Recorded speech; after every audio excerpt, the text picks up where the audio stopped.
But let's take a step back, Lei, because what's really important to understand here is that Trump had put some tariffs on EU imported vehicles. And because Mercedes, BMW, and Volkswagen Group were already in a complete bind because of the China market, they were going to lean into the U.S. market even more to offset some of the losses in China.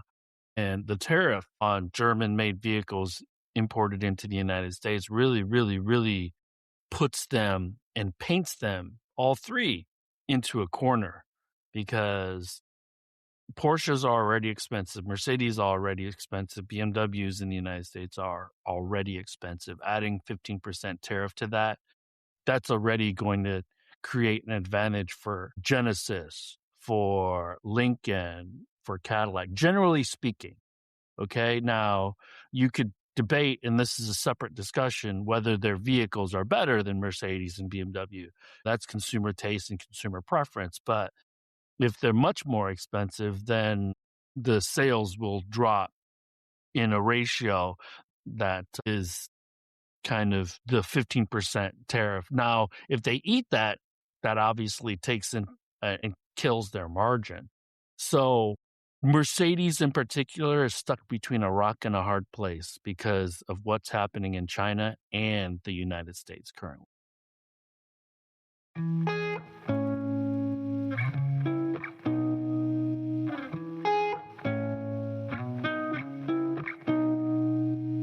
Welcome to China EVs and More.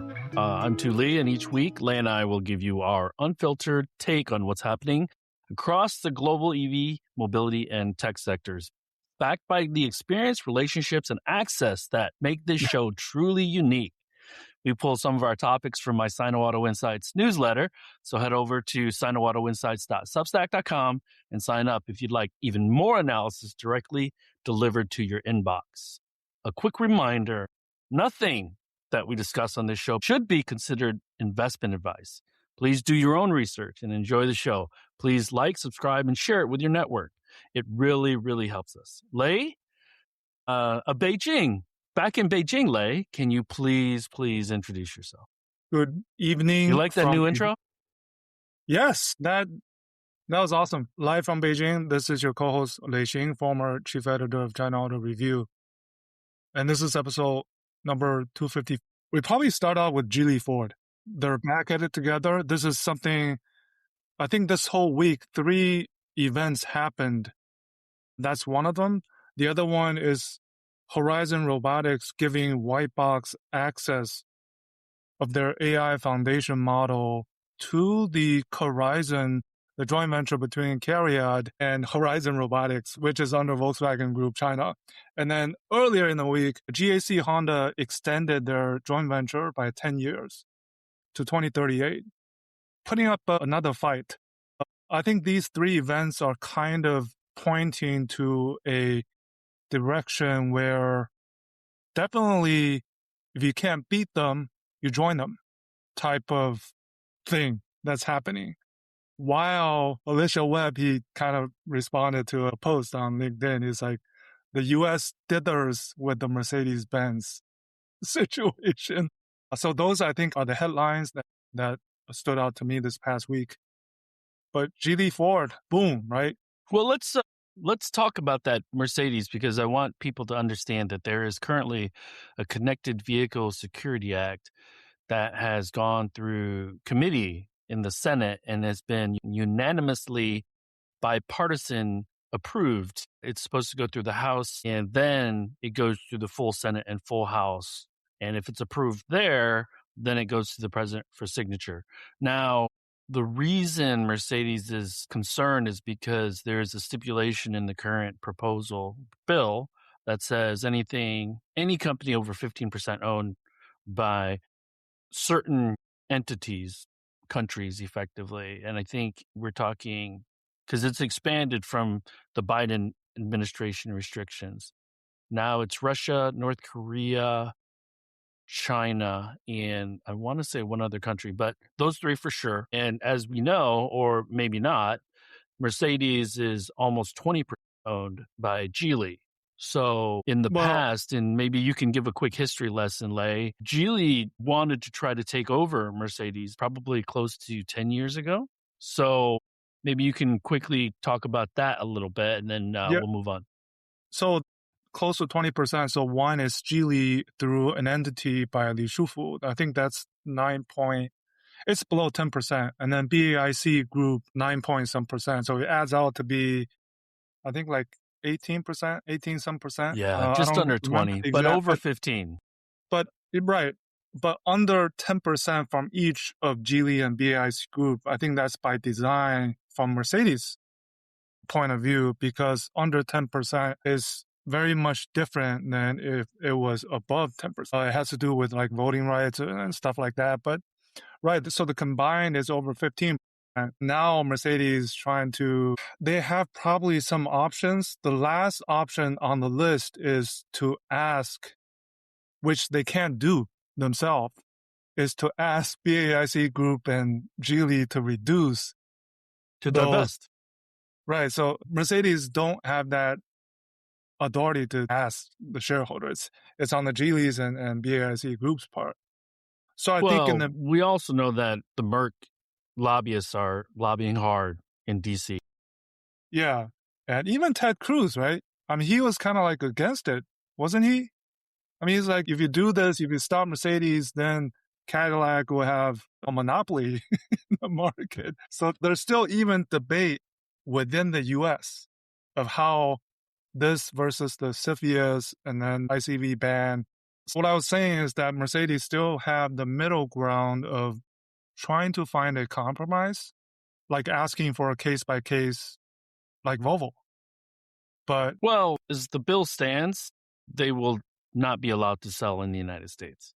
right. So But between now and the bill becoming law, I don't know what's going to get watered down, but the Biden administration policies were executive orders. Okay, so president to president could change those. This is going to be a law if it gets approved. And so my guess is certain parts of it get watered down. Now, I do know that currently General Motors is for this bill, I believe. sure, I could be wrong, but I think I that's think they are. correct. Mm-hmm. And so it's very, very restrictive. So it is supposed to be closing all these loopholes Yeah, that but the yeah, Biden administration executive orders still have created. Now, when we talk about this, it also points to the USMCA, where you can't build it in Canada, you can't build it in Mexico, and then have it shipped to the United States. So there's a lot of detailed language. And surprisingly, well, maybe not. At least at the committee level, there's bipartisan support for it. So well, peeling the onions a little bit, remember the Mercedes-Benz and the local joint venture with BIC Group. There's two entities. There's the BBAC, which is 51% owned by the Chinese partner. And then there's also the BMBS, which is the sales joint venture. It's 51% owned by Mercedes. And the reason for BIC Group having that 9 point some percent share was involved in that business kind of the setup in the Chinese market. And the Mercedes-Benz argument would be those percent shares are strategic investments. They don't influence any management decision-making business-wise. So that's why they're dumbfounded, right? But the language that stands now is that, sorry, over 15%. So, but let's take a step back, Lei, because what's really important to understand here is that Trump had put some tariffs on EU imported vehicles. And because Mercedes, BMW, and Volkswagen Group were already in a complete bind because of the China market, they were going to lean into the U.S. market even more to offset some of the losses in China. And the tariff on German-made vehicles imported into the United States really, really, really puts them and paints them, all three, into a corner, because Porsches are already expensive. Mercedes are already expensive. BMWs in the United States are already expensive. Adding 15% tariff to that, that's already going to create an advantage for Genesis, for Lincoln, for Cadillac, generally speaking. Okay, now you could debate, and this is a separate discussion, whether their vehicles are better than Mercedes and BMW. That's consumer taste and consumer preference. But if they're much more expensive, then the sales will drop in a ratio that is kind of the 15% tariff. Now, if they eat that, that obviously takes in and kills their margin. So Mercedes in particular is stuck between a rock and a hard place because of what's happening in China and the United States currently. Stay with us. We'll be right back. Attention entrepreneurs, Anthony and Luca's Pizza Kitchen is now franchising across the United States. Anthony and Luca's concept revolves around serving the best quality New York pizza, Jersey boardwalk-style pizza, and killer cheesesteaks. They have their dough made in New York and their rolls flown in from Philadelphia, making them the most authentic in their sector. Average unit volume is off the charts, with one unit breaking $90K in monthly sales out of a tiny 1,000 square foot location. If you are interested in learning more about being part of the best in the business concerning pizza, cheesesteaks, panzerotti, and Italian street food, check them out at www.anthonyandlucaspizza.com or email franchise@anthonyandlucaspizza.com. The window seems to be tightening up on the options that Mercedes has. And then you were mentioning about what's going on in China. Reportedly, the CLA-L production has stopped. And it looks like the numbers that I've seen, they've only sold a few hundred units in the first half of this year for the CLA-L, the new electric sedan with Momenta inside. And their official word is obviously it's kind of a tech pioneer to get these localized tech features into the vehicle. And now they're focusing on the GLC, which recently launched. I don't know how much that can do better. So yeah. So let me drill down on that a little bit, Lei. You know, Mercedes, they might have a 250, 300,000 unit, 400,000 unit capacity factory. I don't know. Do you know how large the Beijing Benz factory is in Beijing? It must be at least in the 250. It's got to be higher. Yeah, I think if you 250. combine the different plants, yeah.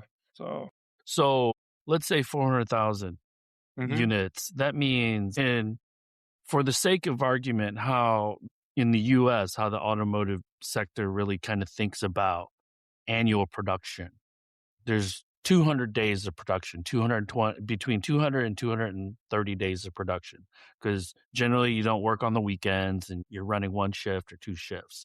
And so if 8 hours, one shift gives you 300-400 cars, some factories are much more efficient, especially the mass market brands. They're closer to one car a minute.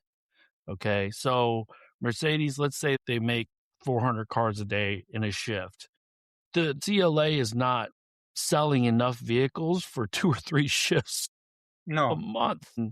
So when you're selling and you're not at 80% capacity utilization, you're building at a loss. Now, sometimes that loss is less than if you idle the plant, meaning you stop production.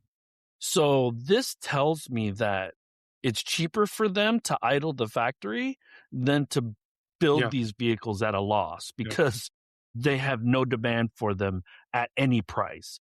Or the price that they see or forecast would actually move metal and sell vehicles is too low and would damage their brand. That's how you should look at this. Yeah. Salt on the wound, right? Over in the U.S., here in the Chinese market. And then we talk about the shareholder being Geely through Li Shufu, but Geely, I mean, they're at it again with Ford. Not the first time that they've dealt with Ford. And it so happens to be the first two that are taking this new approach of setting up a joint venture, utilizing an existing plant in Europe. It had to be Geely and Ford. And weirdly enough, Ford is the one who's Jim Farley is kind of against the Chinese coming into the U.S., right? And now they're working with Geely in Europe. This is a formal joint venture owned 66% by Ford for sharing a massively underutilized factory in Valencia, Spain, where I want to say the Puma. What's the small car that Ford makes? It's not the Puma. Anyways, Yeah, so I forgot to. I was told that factory was running at 30% capacity utilization. So very, very, very underutilized. And so to me, this makes sense. They want to get back into Europe in a big way. Geely, this is an easier way for them because they don't need the CapEx expenditure.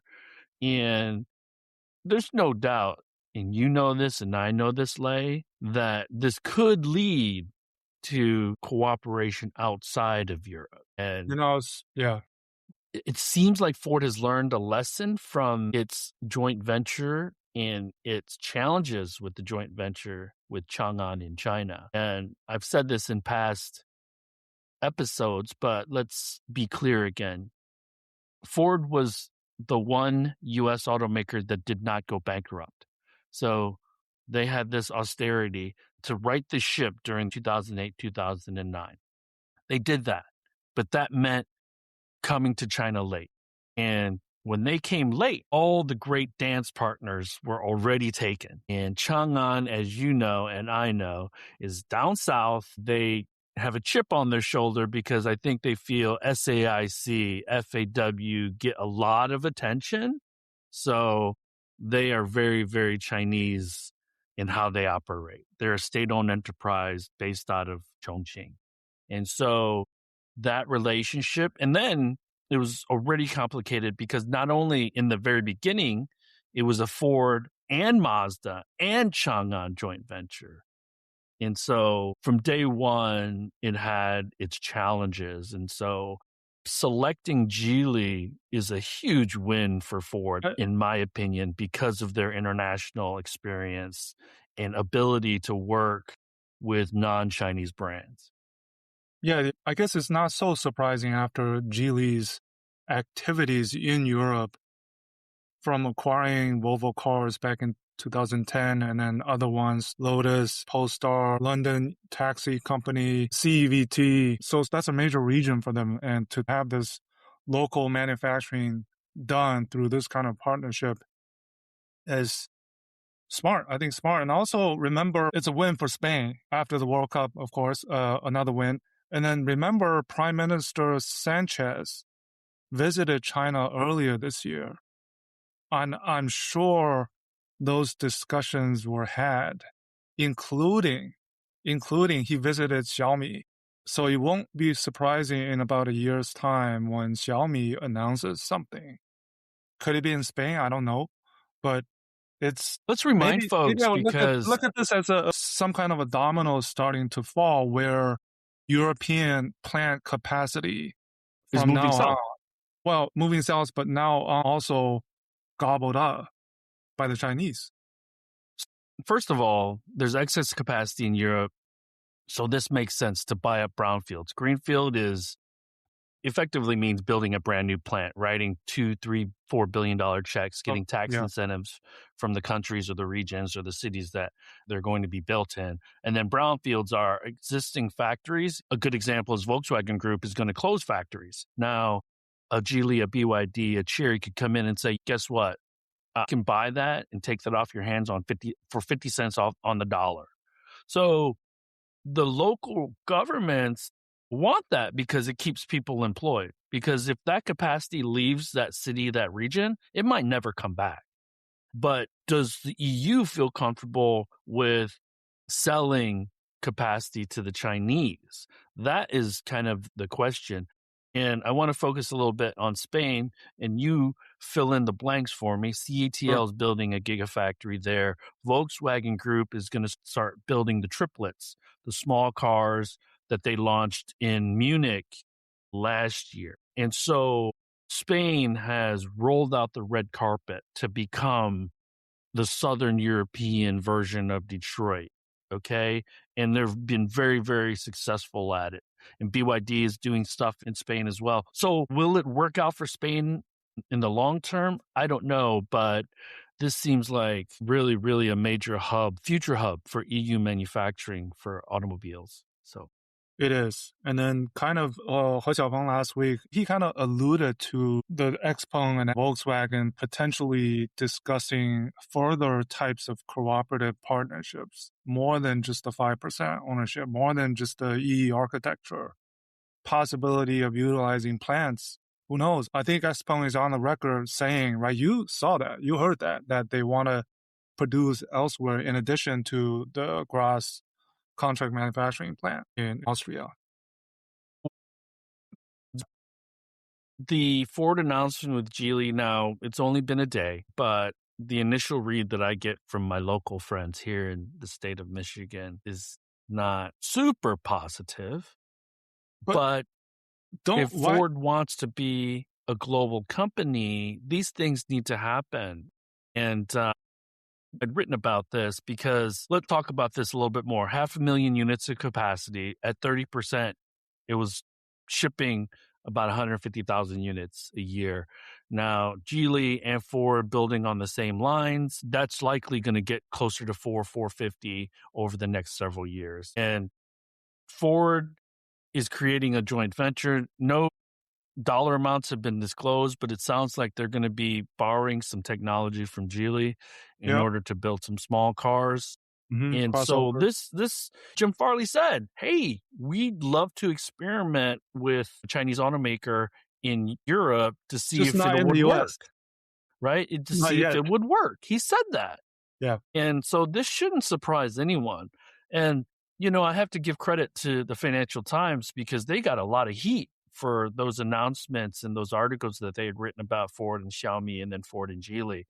And they're both true. It's an interesting time because everything is so polarizing and the United States is starting to feel more and more isolated because Canada and Mexico are now really, really completely pivoted towards the Chinese automakers. The changing of tide, this new equilibrium I talked about, I think is starting to shape. And where we go from here, I think more announcements like Geely Ford will happen. And then I was looking at that picture. Where does that leave GM? Well, first of all, GM still have not signed the joint venture contract extension with SAIC Motor. SAIC, yep. Yep. It expires in about a year. I tend to think that they will sign it. It's just ironing out the details. But who knows? And GM, they're not really active in Europe, are they? CNEV Post had reported that the Wuling Bingo Pro rebadged as a Chevy into Latin America. I can't imagine they won't actually try to also ship it to Europe. That's already happening in Southeast Asia, right? In Indonesia, a lot of the rebadged Wuling or Baojing vehicles, that's already happening. So Wuling is a joint venture between GM and SAIC effectively, right? So they have an existing relationship with a Chinese automaker that is fairly global, ex-United States. So do they create additional joint ventures? Because right now, they're the only major automaker who hasn't announced a partnership with a Chinese automaker for Europe. Okay, if you talk about Renault, you talk about Volkswagen Group, Dongfeng is all over the place in Europe now. And who else? Polestar, Volvo, right? Yep. Everybody. The other thing too, and I'm on a roll now, man. The Leap Motor executive, I forget his name now, is now a Stellantis executive. Tianshu, right?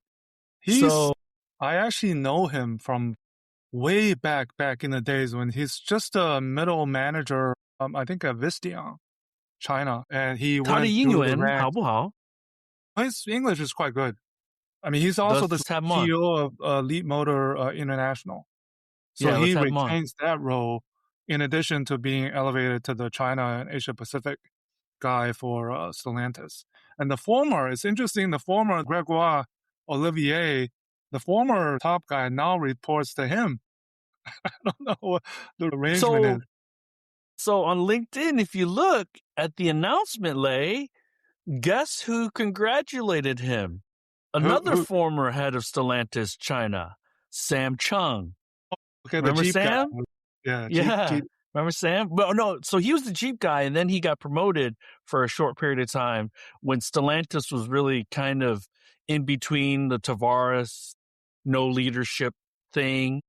And I don't think he ever worked for Filosa, but now it looks like Sam is Renault Korea head of sales or something like that. So for those folks that are wondering, these are like the OG leadership from these companies that Lei and I know from back in the day. So Yeah, a lot of these people are really, I mean, it's just, you see them grow through the ranks. And now to this point where hopefully deservingly so. Yeah. So I'm sorry, I didn't mean to jump around so much, but back to GM. What's your take? Do you think that they're going to try to, because GM effectively left Europe when they sold Opel. So, and right. So first of all, they may not need to do something like a Ford with Geely at all. There's no need for them to do it. But maybe that negotiation with the contract, Lei, is going to extend out to Europe. Who knows? But I mean, the GM SAIC for those folks that are wondering. If you look at the GAC Honda's contract extension until 2038, I think in that press release, it specifically stated that they will use, kind of alluded to the fact that they will have to use GAC Group technology underpinning their future vehicles, because Honda, at least that joint venture, don't have any relevant products on the market, at least in terms of EVs. Well, Honda's going to stop selling EVs altogether in the United States. At least Toyota have the BZ selling pretty well in China. Nissan have the N and NX. I've seen a lot of NX8s look pretty nice. I think they figured something out on the streets of Beijing. But Honda, just nothing. I think that 10 years is too little too late. Not better late than never. I think it's too little too late. And that will be true for quite a lot of these joint ventures if they don't get the ship right. And going back to the Volkswagen Group, I mean, they're going further down, deeper into China, in China for China, when Horizon Robotics give you the white box, which means they give you the internal coding. They want to have their own kind of the AI smart driving entity for the future products.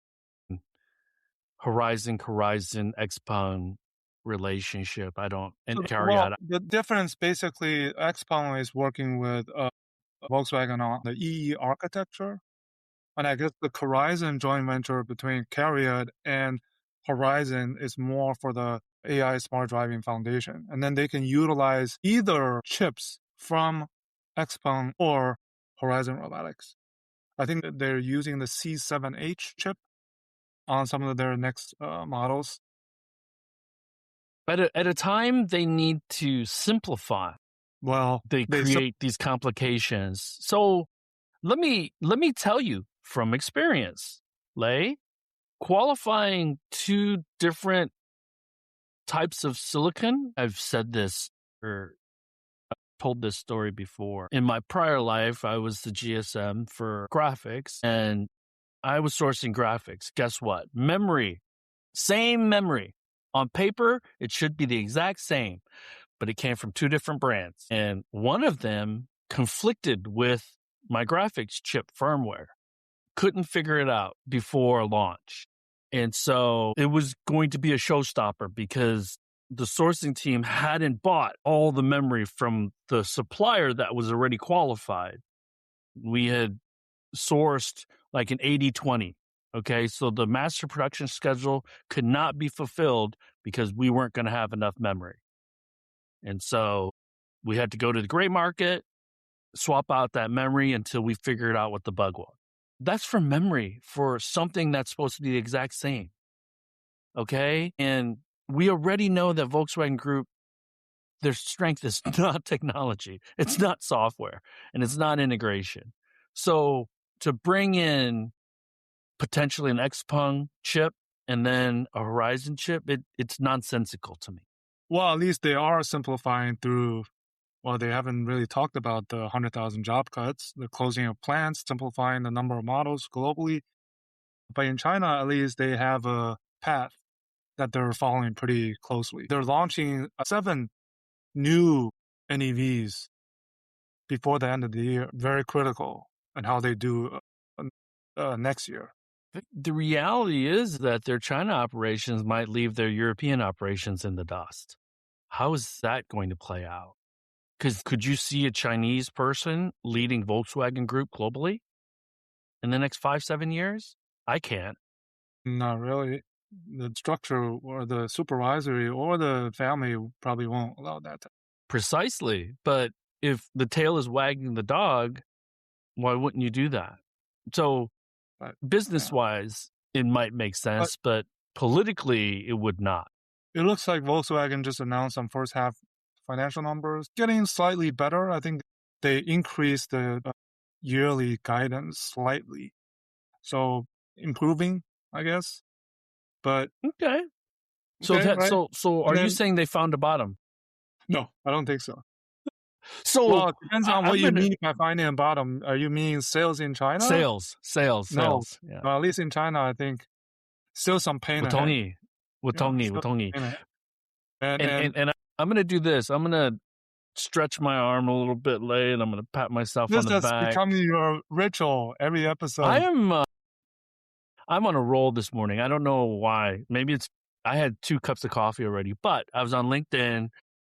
One of the prominent analysts, he's now hanging up his own shingle and started his own advisory firm. And he's like asking a question. He says, the Chinese are now an existential threat.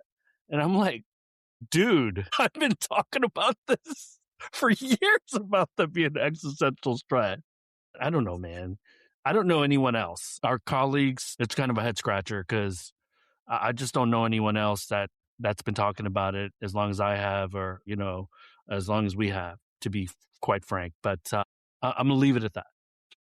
Like I said earlier, if you can't beat them, you join them. And the famous quote I would think of from the Terminator is, come with me if you want to live.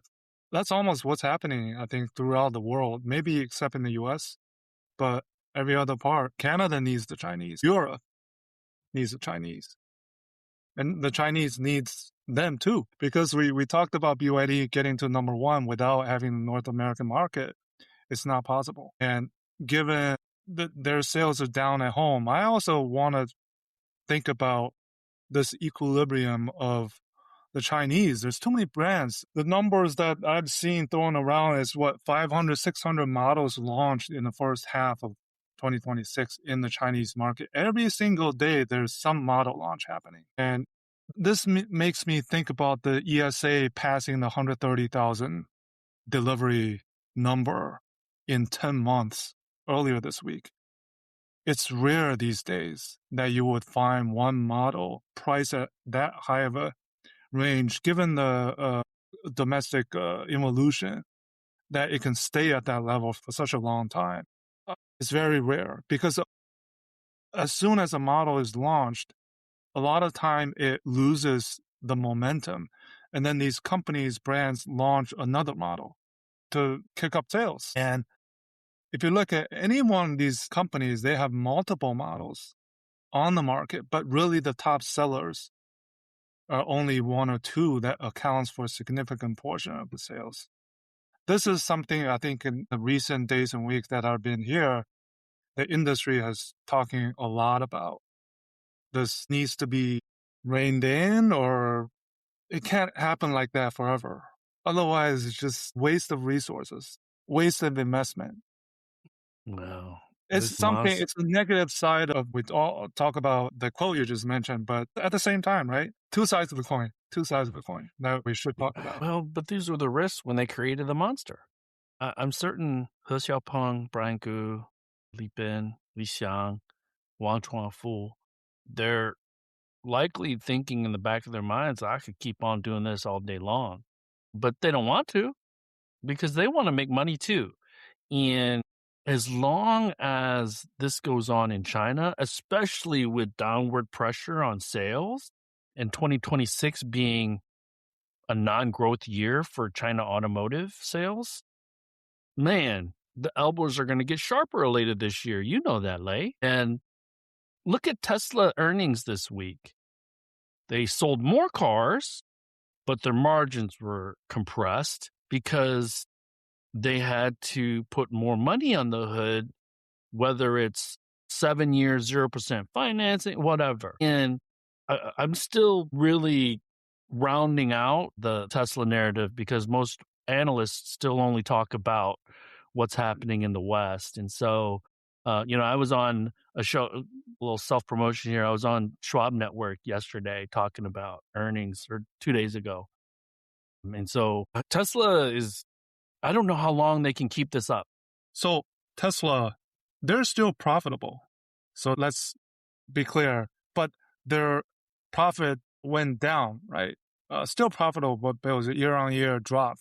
And then they had negative cash flow in Q2, which it's been a long time that has happened. So they're burning. Although sales went up because they've been resilient in some of the European markets.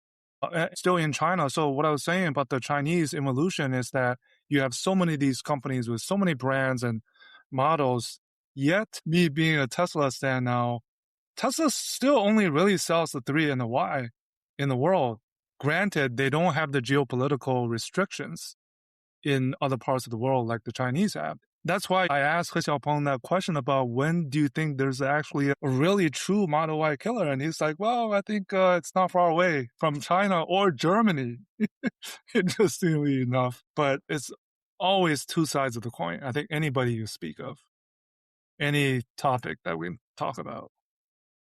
That's where we really do have to peel the layers of the onion back, how much more money and incentives that Tesla has to offer or provide in China in order to get to that 60,000 unit monthly run rate from a sales standpoint. Let's say they build 70, 80, 90,000 cars a month. The mix of exports is likely to grow towards the end of this year as the competition heats up even more. And let's assume that, and I'm just rounding out the numbers, there's 1 million units of capacity in Shanghai Giga. And we know that running at 80% is when you make your first dollar, generally speaking. And we also know that if Tesla dips in production, there's penalties that they likely need to pay the city of Shanghai. So they cannot idle lines in Shanghai. Let's just remember that. So they're going to idle production in Fremont, in Austin, in Berlin before they do in Shanghai. I promise you that. And so let's keep a close eye on exports into Japan, into Australia, into the UK, into India, larger markets where the Y and 3 can be absorbed much more than in Canada, because that's really, really the indicator of whether or not the China market is really starting to weaken for Tesla. If I only do a simple gauge of who's selling and who's not, if you just look at every time I go out on the streets of Beijing, the two brands I see the most, it's BYD and Tesla. Still. And there's popping up a lot of these new Neo ES9s, Zeekr 9X and 8Xs. Some of these new joint venture Nissan vehicles here and there. But BYD and Tesla by far, just me looking on the road, still, there's tons of them. But it's only Beijing, so it's not the whole story. Anything else? Let me check my newsletter here. Yeah, I think we covered the big headlines this week. And then, so I've been driving a GX. Let me just say it's wild, the VLA current iteration. I think, He Xiaopeng, you guys need some more work. Definitely there's good and the bad on the NGP stuff. Because I'm coming in from an FSD perspective, which is like really good. I'm really happy with the FSD, but... Well, dude, come on. You're now... Because remember, you're also in the suburbs of Mass, and you're in downtown Beijing, so it's not the same, dude. It is not the same. That's why I'd say it's really futile to compare and try to beat Tesla FSD. Just get better on your own. And hopefully before I leave, I try some of these other systems, updated systems, just to compare how good they are. And I think the FSD approval in China is delayed again. It doesn't appear that we're going to see it anytime soon, not before the summer is over. I don't know. I think it's going to be delayed in perpetuity. I think it's going to be held hostage for that grand bargain that Trump and Xi want, that grand deal. So I will spotlight FT does great work. They have a series coming out. The first one was yesterday, and how the Chinese are entering Europe. And this article focused on the premium sector, and I helped Kana and Ed a little bit on it. But there are still Europeans, Germans. Oh, they're not going to win in Europe. The premium segment, they're too traditional, blah, blah, blah. That's why I started the consultancy, because that's all I heard in 2015, 2016 from the Germans living in Beijing. I think let's not be naive on both the Chinese side. So He Xiaopeng, he showed a lot of humility, right? Maybe that's PR or not, but on the same side, the Europeans should not be naive in thinking what you just said. It's not going to be because the cars are crap, okay? Yeah, not to say that the Chinese don't have their own problems, issues that they need to tackle over. The most important thing is that brand is still very significant in Western markets. Trust, awareness, and the Zeekers. So I'm going to call out a few specific brands here. The Zeekers, because they're kind of premium. The Neos. Neos is struggling in Europe. Well, so remember, Neo is trying to reach profitability this year. That's why they're holding the Neo Day at the end of the year instead of in September, because what's their goal in the second half? No more new models, just push, sell. So case by cases, where now you're seeing XPeng aggressively from Atlanta. Atlanta, what's up, baby? Hello, Atlanta, from Hot Beijing, right? From cool Metro Detroit. So XPeng is pushing aggressively with this recent global launch. And then Li Auto they just announced that they're going to produce in Kazakhstan. And they're going to be in the Paris Motor Show, right? Entering Europe with the Mega i6. Mega entering like Hong Kong and some right-hand drive markets. And the i6 entering Europe. Yeah. So yeah. Li Auto is going to need to make a splash in Paris. They're going to need to do something unique. And so let's get to comments. Good morning, gentlemen. What are your this is PF Cutters. Good morning, gentlemen. What can the audience members do me a favor? I would love to know where you guys are dialing in from. I'm not a content we know one creator. From the US. That's not my profession.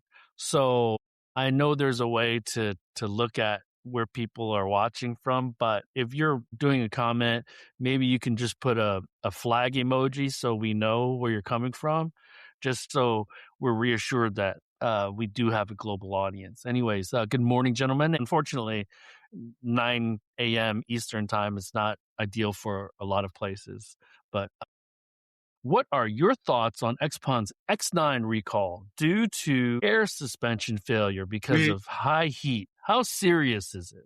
So they just announced the recall today. I think at the direction of what's the entity that announces the recall? The commission, one of the commissions. They, along with the GAC Ion, recently had a battery problem from Kelb. Remember, Kelb is also the battery supplier to XPeng. These two companies, the MIIT, visited them in recent days to check up on quality assurance processes. So I think we shouldn't be surprised, or recalls are recalls. They're going to happen no matter what. It's a normal occurrence for the auto industry for a long time. I think the situation just in the U.S. I think the thing was the supplier of these air springs in humid conditions, they kind of sagged or something. I haven't looked too much detail into it, but it's a regional thing in certain weather conditions, but from your perspective, having worked in the parts quality, should that happen at all?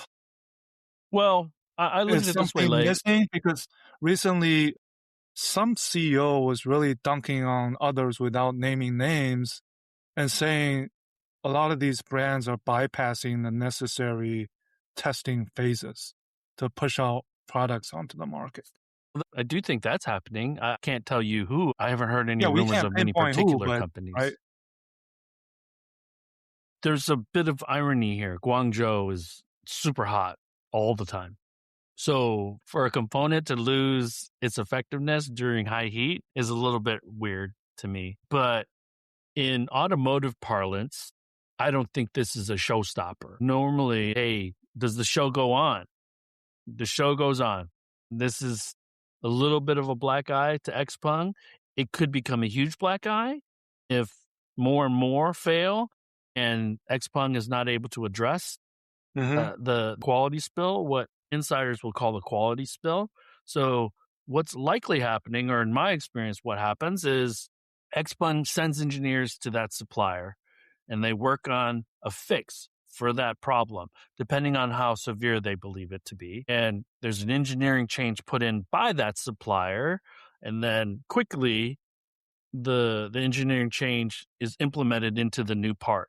A new part number is created, shipped to XPeng, it's tested, and then if XPeng says yes, then that new part number goes into production. Okay? I don't know what the timing on stuff like that is, but in traditional automotive, that could take months. I'm assuming that in China, that takes more like weeks. I'm not talking particular about this part. I'm just saying the usual process. Yeah, I mean, could So this have also, been prevented, right, in the first place? well, to your point though, Lei, recalls are going to happen. I think the goal is Six Sigma, but these things happen. Now, also, any opinions on XPeng hinting that Tesla is their only rival? I think I don't that's know He who, Xiaopeng just making bold statements, to be honest with you. I don't know if He Xiaopeng actually made that specific statement. I haven't heard that, but I haven't heard that, but our familiarity with XPeng, will say that XPeng is closest to a China Tesla because everything they're doing, vision-based autonomous driving, robots, AI and chips. There's some similarities. Who's copying who? It's anybody's guess. robotaxis. Robotaxis, right? Forgot about that. Everything, Here's and one. they're approaching it from the L2 to L4, which Tesla is doing. So that's the biggest common denominator, other than the other ones. Here's a quick one. Some people saying Toyota, the number one automaker, is the most efficient manufacturer with only over 250,000 employees globally. And that BYD's extra recruitment drive to topple them won't work out. Do you agree? Maybe half agree, half not agree. I think BYD, they've proven that the sea of people strategy have worked for them. Because they have how many divisions doing different things. Every division has tens of thousands of engineers. It's probably not going to work for Toyota, but BYD, that's their way of they're doing things. They're still hiring. Remember 1 year they hired, or 1 month they hired how many students? That was a few years ago. 20,000? Or was it? That was a huge number. Huge number. Yeah. So BYD is going to have to learn to be more efficient, especially when operating outside of China. And I would also look at Toyota. In Japan, they have these karetsus where there's a supplier. So you can almost look at the karetsu as an extension of Toyota, almost like Toyota employees. So discreetly, Toyota might pay 250,000 people, but I think relationally, they have formal relationships with suppliers that help them achieve their goals. Now, Toyota has to be considered one of the most efficient companies in the world because it's the largest automaker that's profitable, and they operate in so many different countries. The level of complexity, once you get into country number 2, country number 10, country number 50, country number 100, and you're selling at volume in many of those regions and markets, it should be applauded because it is impressive. So, Prez, Ronaldi, what's going on, man? Haven't seen you on the show in a couple episodes. In Wuling, Indonesia is a subsidiary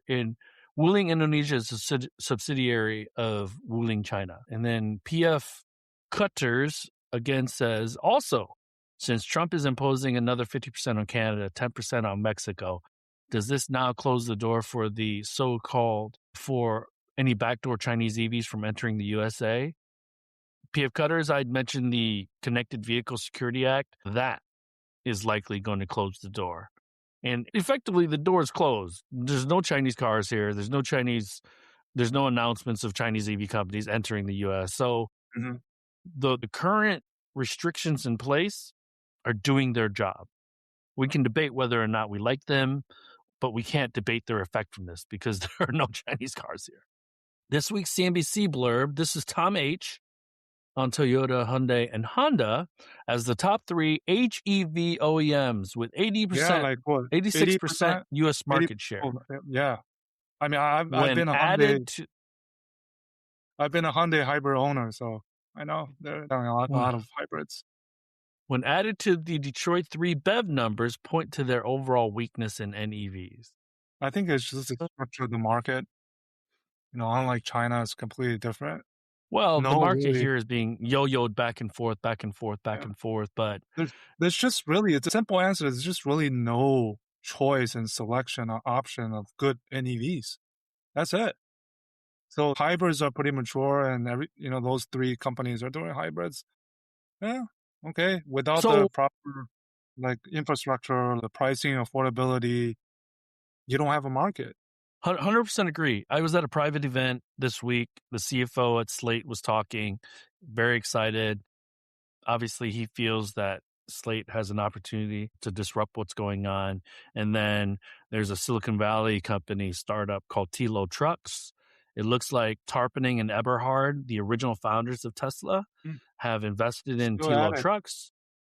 And Slate starts at 25. Tilo Trucks, which is a technology-packed small truck, is starting at 41,000. So, to your point, Lei, more products, better products, affordable products.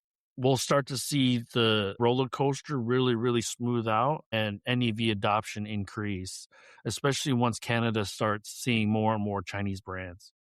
I was just thinking about the starting price of the Mona L03 in Germany, 35,600 euros. It's the same starting price of the GX, much bigger flagship SUV in China. So, Tom H., when you think of VW, remember GM. On the outside, there's one brand. On the inside, there are multiple teams fiercely fighting for their own agendas. That's right, Tom. Preza. China copies each other, making product integration in China very strong. Everyone uses the same screens, car seats, same components. Too many Elon Musk bootlickers. It's impossible to kill the Model Y. That's why I think that He Xiaopeng, I think his answer was a little bit diplomatic, but yeah, I think it's actually hard to... Well, I mean, I said the caveat because if there was one model that can be sold everywhere in the world, it might be different, but at least the Tesla is in more markets and dominate the U.S. market. What is that one company that dominates the Chinese market will have a single model that dominates the rest of the world? From that perspective, it might be a little bit harder, right? Well, it's not going to happen unless a Chinese brand has factories in 3 regions. Yeah, right. Large factories. They have reach, and it creates opportunity to sell without shipping, without tariffs, and things like that. So there's fundamentally an advantage that Tesla has over any Chinese automaker.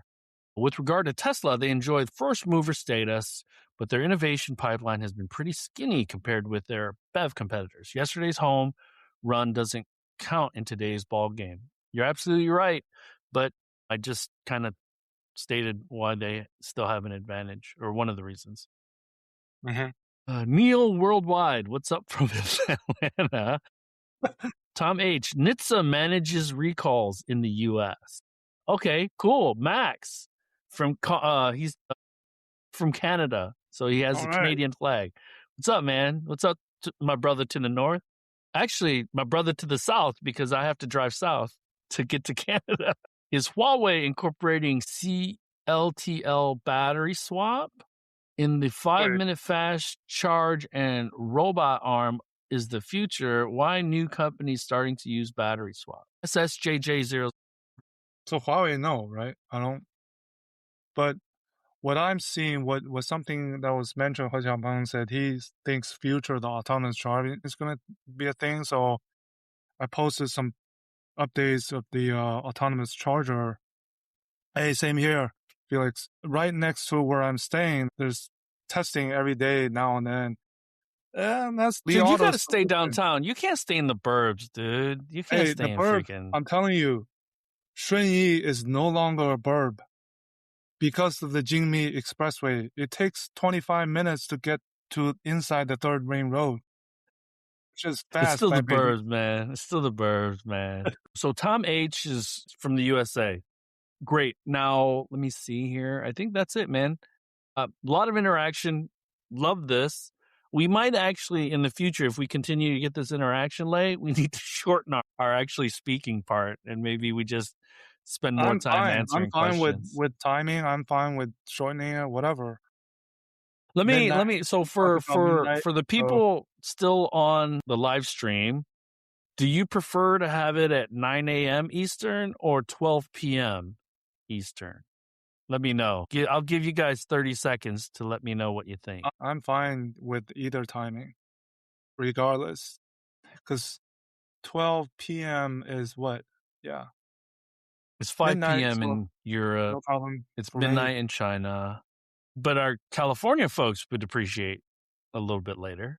Right, because it's 9 a.m. would be 6 a.m. So if you want to do it at 12 p.m., fine with me. We can try it when you're back. Or maybe Even next next week or week. something.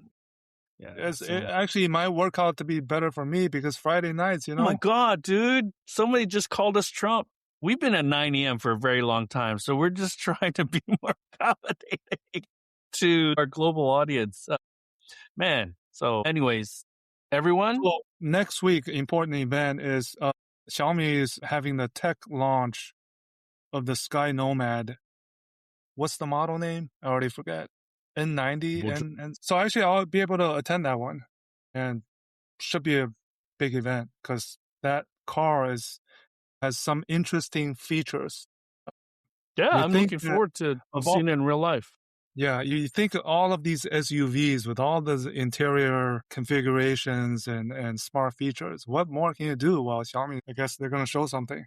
All right, man. I'm expecting a full update next week. So everyone, thank you for joining us. As always, love the interaction. We will see you all next week. Let's do 12 p.m. next week. Yeah, I can do that. No problem. If needed. Good morning, good afternoon, good evening. We'll talk with y'all. Same here. Bye. Later. That brings us to the end of this week's show. Lei and I thank you for tuning in.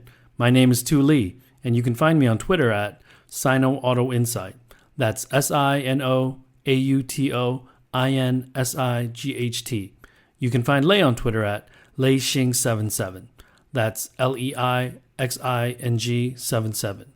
If you wouldn't mind rating and or reviewing us on Apple Podcasts, Spotify, or wherever you grab your podcast from, we'd appreciate that as well.